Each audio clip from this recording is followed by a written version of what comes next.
ordered to sell an alien mother and her kids, but he chose to save them instead.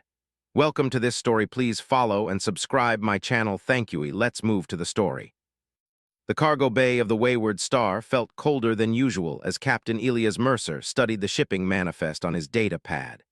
His weathered face, marked by a scar running from his left temple to his jaw, remained expressionless despite the contents of the order that had just arrived. Biological cargo, the manifest read. Priority transfer to Collector Dravik on Nexus Station. No inspection permitted. Maximum discretion required. Elias ran a hand through his salt and pepper hair, the knot in his stomach tightening. He'd done questionable work for the Hegemony Trading Corporation before, smuggling banned tech, delivering unmarked packages to unsavory clients. But he'd drawn the line at trafficking. At least, that's what he'd told himself. Captain, his first mate Ajax called from the doorway. The burly Terran's expression was grim. "They're loading the cargo now. You might want to see this." Following Ajax down the corridor, Elias could already hear the commotion, soft whimpers and the clinking of restraints. When the airlock doors slid open, revealing 3 figures being escorted at gunpoint by Hegemony guards, Elias felt something cold settle in his chest. A tall, slender alien woman with luminescent blue skin stood protectively before 2 smaller figures. Her eyes, large, multifaceted orbs that reflected light in prismatic patterns, locked with his, filled with a dignified defiance that struck him to his core. Behind her, 2 children clung to her tattered garments, their small frames trembling. Luminari, Ajax whispered beside him, thought they were nearly extinct. The Hegemony commander thrust a data chip toward Elias. "Delivery instructions, Captain. The Collector's paying 10 million credits for these specimens, intact and undamaged." Specimens, not refugees, not people. The word choice wasn't accidental. "What's their crime?" Elias asked, keeping his voice neutral. The commander laughed. "Existing in Hegemony space without permits, does it matter? You're not paid to ask questions, Mercer." As the guards shoved the family into the holding cell, the smallest child stumbled and fell. The mother lunged forward instinctively, only to be yanked back by her restraints. Elias found himself stepping between the guard and the child. "I'll handle my cargo from here," he said coldly, helping the small boy to his feet. The child's skin emitted a soft, fearful glow that pulsed like a heartbeat. When the Hegemony personnel departed, Elias dismissed his crew and approached the cell. The mother stood tall despite her chains, her eyes never leaving his face. "I am Thara," she said in accented Common. "These are my children, Kavu and Mila. Whatever you've been told, we are not merchandise." Elias studied them silently. The Luminari were known for their bioluminescence and empathic abilities, traits that made them valuable to collectors and researchers. Their homeworld had been destroyed decades ago, making them rare and vulnerable. "I'm Captain Mercer. You'll be aboard for 3 days until we reach Nexus." Thara's glow dimmed slightly. "We know what awaits us there. Collector Dravik's reputation extends even to the refugee settlements." Before Elias could respond, the smaller child, Mila, collapsed suddenly, her light flickering dangerously. Thara cried out, dropping to her knees beside her daughter. "Please," she begged, all pretense of strength vanishing. "She needs medical attention. The stress of capture has disrupted her light cycle." Against his better judgment, Elias unlocked the cell and knelt beside the child. Her skin burned hot to the touch, but her light was fading, a dangerous sign for Luminari. "Ajax," he called into his comm, "bring the medkit to holding cell 3, now." As he looked up, he found Thara watching him with confusion and the first glimmer of hope.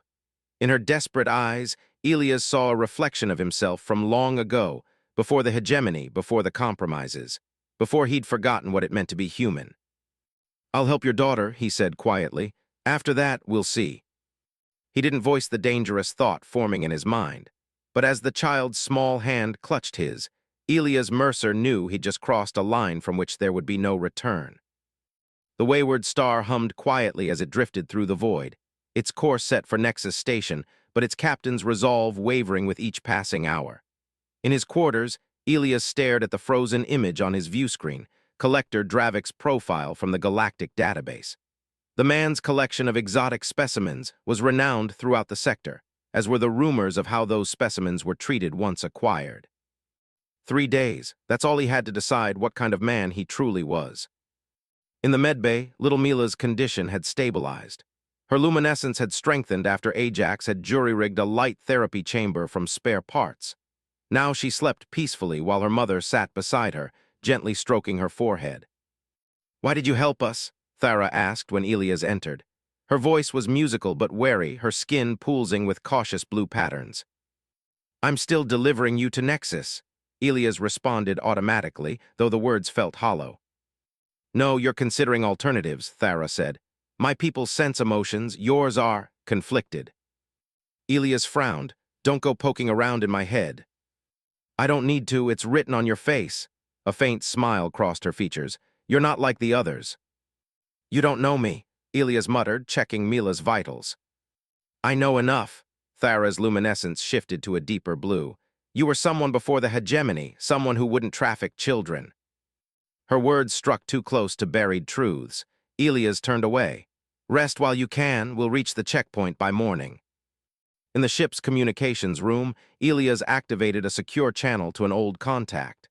The grizzled face of Maddox appeared, his cybernetic eye whirring as it focused. "Mercer, thought you'd gone corporate. Need information on a buyer, Collector Dravik." Maddox's expression darkened. "Bad business, that one. Word is his lumidary specimens don't last long. The adults are harvested for their light-producing organs. The children," he trailed off. "Why are you asking?" Elias ended the call without answering, his decision suddenly crystal clear. The ship's computer chimed. Incoming transmission from Hegemony Control. "Captain Mercer," came the cold voice of his handler. "You've missed your checkpoint verification. Explain." "Navigation error," Elias lied smoothly. "Calculating a course correction now." "Unacceptable. A retrieval team has been dispatched to ensure delivery of the merchandise." After the transmission ended, Elias sat motionless for several moments before activating the ship-wide comm. "Ajax, disable the tracking beacon and prep for a jump to the outer rim. We're changing course." When he returned to the medbay, Thara was standing, her eyes wide as she watched him enter. "You've decided," she stated, not a question. "I can't deliver you to Dravik." Elias removed her restraints with a swift motion. "But saving you puts my crew at risk. They deserve to know why." As if summoned by his words, the door opened and Ajax entered, his expression unreadable. "Beacons disabled, Cap, but you should know," he hesitated. "I've got family in Hegemony territory. This decision affects them too." Elias nodded gravely. "I understand if you want no part of this." To his surprise, Ajax grinned. "Who said anything about backing out? Just wanted you to know what we're all risking." He glanced at Thara and her children. "Some things are worth it." For the first time in years, Elias felt something like pride. "Set course for the Carian Nebula. We've got friends there who might hide us." As the wayward star veered away from its designated path, Elias knew the hegemony would label him a traitor, a thief. They'd send their best hunters. But watching Thara embrace her now-awakened children, their bodies glowing with renewed hope, he couldn't bring himself to regret his choice. "Some lines once crossed, transformed you forever." The Carian Nebula loomed ahead, a swirling mass of cosmic dust and radiation that played havoc with tracking systems, exactly why Elias had chosen it. The wayward star slipped between clouds of purple gas, its engines straining against the gravitational eddies. "Proximity alert," Ajax called from the navigation console. "Two hegemony interceptors closing fast." Elias cursed under his breath. They shouldn't have found us this quickly. Someone must have informed. In the co-pilot's seat, Thara's skin flickered with anxiety, casting blue shadows across the control panel. She had insisted on helping, her natural sensitivity to energy fields proving useful in navigating the nebula's treacherous currents. "Can we outrun them?" she asked, her children secured safely in the crew quarters below. "Not in this soup," Elias replied, hands flying over the controls. "We'll have to outsmart them." The ship shuddered as the first volley of warning shots streaked past their port side. The hegemony wasn't taking chances. They wanted their valuable cargo back intact, but they wouldn't hesitate to disable the wayward star. "Hold on," Elias shouted, plunging the ship into a dense cloud of particulate matter. The view screen went dark as visibility dropped to 0. Flying blind, he relied on instinct, and Thyra's gasped directions as her skin pulsed in response to the energy fields around them. "Left, now down," she cried, her luminescence flaring brilliantly. The ship dropped just as an interceptor screamed overhead, missing them by meters. For 30 harrowing minutes, they played a deadly game of hide and seek until a lucky shot from the second interceptor clipped their starboard engine. "We're losing power," Ajax reported grimly. "Need to land somewhere, Cap." Scans revealed a small mining moon at the nebula's edge. With no choice, Elias guided the wounded ship toward its cratered surface, managing a rough landing that sent them all sprawling. "Everyone okay?" he called out, helping Thyra to her feet. Her skin was dim with exhaustion, but she nodded. "The children." "I'll check on them," Ajax volunteered, disappearing below decks. Outside, the barren landscape offered little cover, but the nebula's radiation would at least confuse orbital scans temporarily. While Ajax began repairs, Elias and Thyra retrieved emergency supplies. "Why are you doing this?" she asked suddenly as they worked side by side. "You had a life security." Elias paused, considering. "Not much of a life, following orders, looking the other way," he shrugged. "Maybe I just got tired of hating what I saw in the mirror." Thyra's hand brushed his arm, her touch warm and electric. Where their skin met, her luminescence spread briefly to him, creating a startling connection that made them both pull back in surprise. "I'm sorry," she whispered. "That happens sometimes with compatible energy signatures." Their eyes met, a moment of understanding passing between them that neither was ready to acknowledge. The moment shattered as Ajax burst from the ship. "Cap newsfeed shows they've put a bounty on us.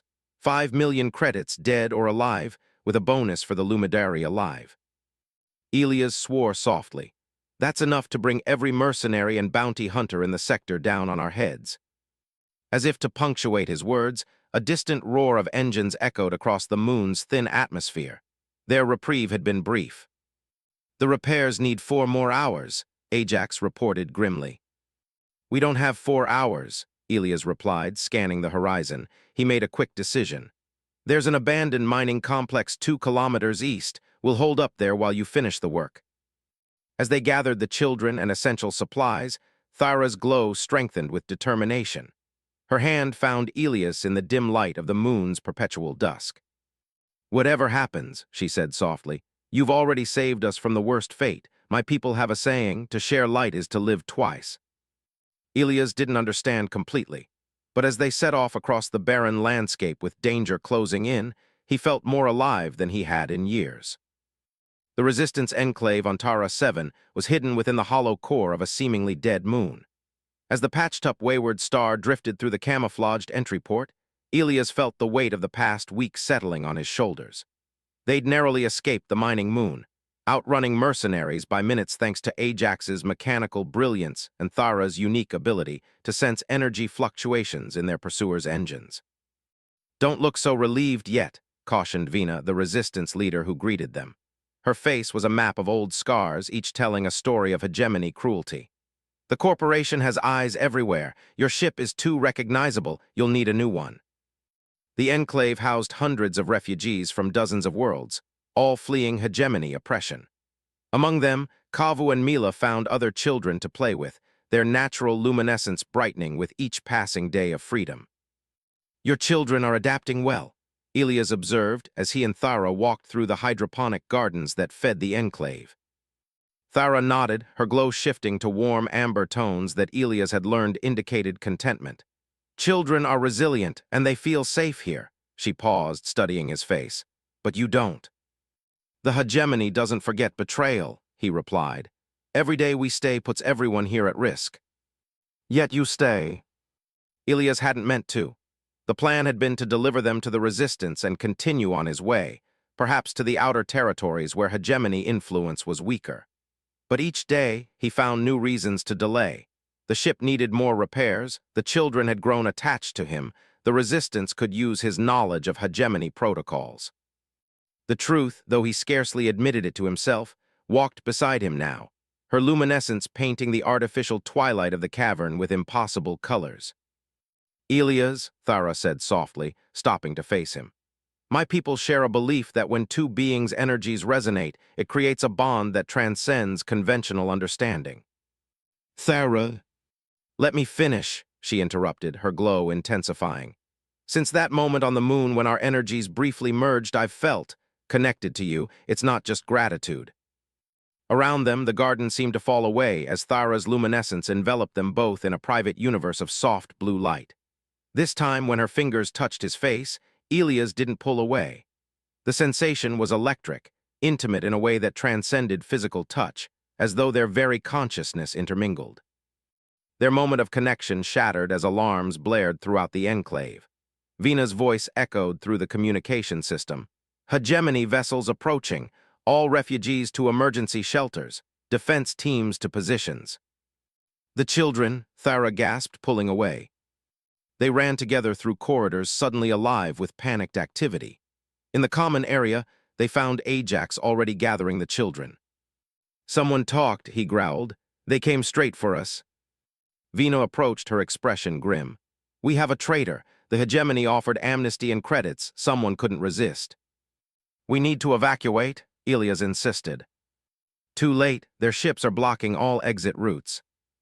The first explosions rocked the enclave as hegemony forces breached the outer defenses. Resistance fighters rushed to battle stations, while civilians hurried to fortified inner chambers. Take them to the emergency bunker, Vina ordered, thrusting a weapon into Elia's hands. There's a maintenance shaft that leads to a hidden hangar. If we hold them off long enough, you might escape in one of our scout ships. As they hurried the children through increasingly damaged corridors, a sudden explosion tore through the wall beside them. Mercenaries in hegemony gear poured through the breach, weapons raised. There they are, the Lumidari and the traitor. Elias pushed Thara and the children behind him, returning fire as Ajax flanked the attackers. In the chaos, Elias didn't see the mercenary circling behind until it was almost too late. He spun just as the man took aim at Mila and threw himself into the line of fire. White-hot pain exploded in his shoulder as the energy blast struck him. Through a haze of agony, he heard Thara's scream and saw her luminescence flare to blinding intensity, somehow disorienting their attackers long enough for Ajax to neutralize them. Elias, Thara knelt beside him, her touch cool against his burning wound. Why would you do that? Despite the pain, he managed a smile. Some things are worth it.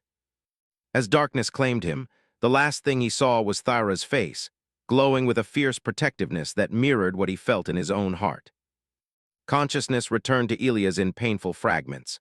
First came sound, the steady hum of engines, whispered conversations, children's laughter. Then sensation, the throbbing in his shoulder, the cool touch of hands against his forehead. Finally, sight, Thara's luminescent face hovering above him, her glow pulsing with relief as his eyes opened. Welcome back, she murmured, her voice thick with emotion. We feared we'd lost you. Elias struggled to sit up, wincing as his partially healed wound protested. They were aboard a ship, not the Wayward Star, but one of the Resistance's scout vessels. Through the viewport, he saw the hypnotic swirl of hyperspace. The Enclave, he asked. Many escaped, Ajax replied, entering with a tray of food. His usual stoic expression had softened with genuine concern. Vina and her core team held the hegemony forces long enough for most evacuees to get away. She didn't make it. The news hit hard, another life lost because of his choices. It wasn't your fault, Thara said, reading his expression. The Resistance has fought the hegemony for decades. Vina chose her path long before we arrived. Where are we headed? Elias asked after a moment of silence for the fallen. That's what we need to discuss, Ajax set down the tray. We intercepted hegemony communications. They're throwing everything at finding us. Seems you've touched a nerve by stealing their valuable property. The last words dripped with disgust. Kavu and Mila burst into the cabin then, their small bodies glowing vibrantly as they saw Elias awake. They launched themselves onto his bed, careful of his injury, but eager to share their excitement. Uncle Ajax taught us to play stellar chess, Kavu announced proudly. And I won twice, Mila added, her luminescence flickering with joy. Elias felt a tightness in his chest that had nothing to do with his wound. Somehow, these children had come to matter to him in ways he hadn't permitted himself to care about anything in years. We can't keep running forever, he said later, after the children had been ushered away for sleep. The hegemony has resources we can't match. We've been discussing options, Thara said, sitting beside him. Ajax had an idea. The big man nodded. Before all this, I downloaded the ship's cargo manifests, standard procedure. What I didn't realize was that I also got corrupted file fragments containing records of all the hegemony's trafficking operations, including proof that they're selling sentient beings to collectors like Dravik, Thara added. The Galactic Council outlawed trafficking centuries ago, Elias mused. Even the hegemony can't openly defy council law. Exactly, Ajax grinned. We broadcast this evidence through the council's emergency channels. And the hegemony will have bigger problems than chasing us, Elias finished, a plan forming. They'll have to answer to the council. The next 12 hours were a blur of preparation. Using resistance encryption codes, they readied the data package and plotted a course to the nearest council communication relay. The hegemony must have suspected their plan, for 3 pursuit vessels intercepted them just as they approached the relay. They're jamming our transmissions, Ajax shouted as the ship rocked with enemy fire. Elias gripped the controls, ignoring the pain shooting through his shoulder. We need to get closer to the relay. Its broadcast power can override their jamming. We'll never make it through their blockade, Ajax warned. Thara, who had been silent, suddenly spoke. My people can amplify energy. If I connect with the ship's communication array, I might boost the signal enough to reach the relay from here. That kind of energy output could kill you, Elias protested. It's our only chance, she replied, her decision already made. Before he could argue further, she pressed her hands to the communications panel, her entire body beginning to glow with increasing intensity. The ship's system surged as Thara channeled her bioluminescent energy into the transmitter. On the screen, the data package began uploading to the relay despite the jamming. Thara's light grew blinding, her face contorted with effort as energy coursed through her. Transmission complete, Ajax announced as the console chimed confirmation. Thara collapsed into Elias' arms, her luminescence dangerously dim but still present. Did it work? She whispered. Their answer came moments later as the hegemony vessels suddenly broke off their attack, responding to new orders. Within hours, Council peacekeeping ships arrived, offering protection and medical assistance. 3 months later, on the verdant world of New Lumina, a planet granted to Lumidari refugees by Council decree, Elias stood on a hillside watching Kavu and Mila play in fields of light-responsive flowers that mimicked their luminescence. The hegemony's illicit trading networks had been exposed, their leadership facing Council justice. Though some had escaped punishment, their power had been significantly diminished. Having second thoughts? Thara asked, joining him on the hillside. Her glow had fully recovered, more vibrant than ever. About staying? Elias shook his head. No, Ajax has taken the wayward star to bring back more refugees. Someone needs to help get this colony established. Just colony business, then? She teased, her luminescence shifting to the warm amber tones he'd come to cherish. Elias smiled, taking her hand and watching as their energies merged once again at the point of contact. I think we both know it's more than that. As the twin suns set over New Lumina, their light refracted through Thara's luminescence, creating a private aurora around them. The future remained uncertain. Remnants of the hegemony still lurked in the shadows, and building a new life would bring challenges they couldn't yet imagine. But watching the children's joyful play, feeling Thara's energy resonating with his own, Elias knew he'd found something he never expected when he first received that fateful cargo order. Not just purpose or redemption, but a family, unconventional and perfect in its uniqueness.